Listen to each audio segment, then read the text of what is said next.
বন্ধুরা, আজকে আমি আবার একটা নতুন রেসিপি আপনাদের সামনে নিয়ে এসেছি। লোটে মাছের রেসিপি।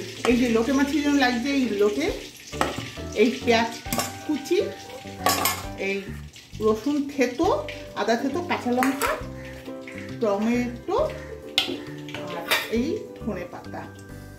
প্রথমে আমি রসুনটা দিয়ে দিলাম, থেতোটা দিয়ে দিলাম।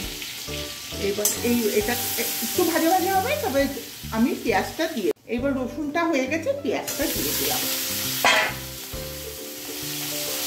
পেঁয়াজটা ভাজা হবে তখন, পেঁয়াজটা ভাজা ভাজা হয়ে গেছে।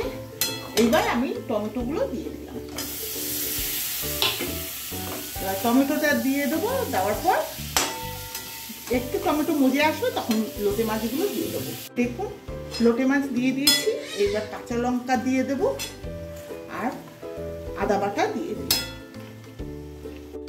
দেখুন লোটে মাছের ভর্তা হয়ে গেছে। দেখুন বন্ধুরা, এই লোটে মাছের মধ্যে আমি ধনে পাতা দিয়ে দিয়েছি, দিয়ে এই লোটে মাছটা এখন প্রায় কমপ্লিট হয়ে গেছে। এইটা লোটে মাছের ভর্তা কেমন হয় দেখবেন। এই কাটা কিচ্ছু ফেলবেন না, লোটে মাছগুলো গোটা গোটা রকম দিয়ে দেবেন। আর পেঁয়াজ ঠেয়াজের সাথে এরকম পুরো মিশে যাবে, ভর্তা হয়ে যাবে। আর খেতে ভীষণ সুন্দর, ভীষণ সুন্দর, জিভে জল আনার মতো।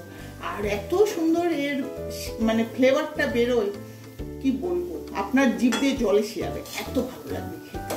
হ্যাঁ, এই লোটে মাছের ভর্তা আপনারা ঠিক এইভাবে ভর্তাটা বানাবেন। এই টমেটো সব দেখুন সব গলে গেছে, ধনে পাতা গলে গেছে, খুব সুন্দর হয়ে গেছে। আর একটু শুকনো করবো, নামিয়ে আপনাদের দেখাচ্ছি। হয়ে গেছে লোটে মাছের ভর্তা, এই নামাচ্ছি। এই দেখুন কেমন দেখতে হয়েছে, কি সুন্দর হয়েছে না দেখতে। এই নামিয়ে ফেলছি, নামিয়ে আপনাকে দেখাচ্ছি। দেখুন লোটে মাছের ভর্তা এটা নামিয়ে দিয়েছি। কেমন দেখতে হয়েছে বলুন তো? খুব সহজে হয়ে যায়, বেশি টাইম লাগে না, কোনো মশলা লাগে না, জাস্ট পেঁয়াজ, টমেটো, কাঁচা লঙ্কা এই লাগে। আর আপনারা আর কিচ্ছু লাগে না। আপনারা বাড়িতে বানাবেন এবং খেয়ে দেখবেন, খুব ভালো লাগে।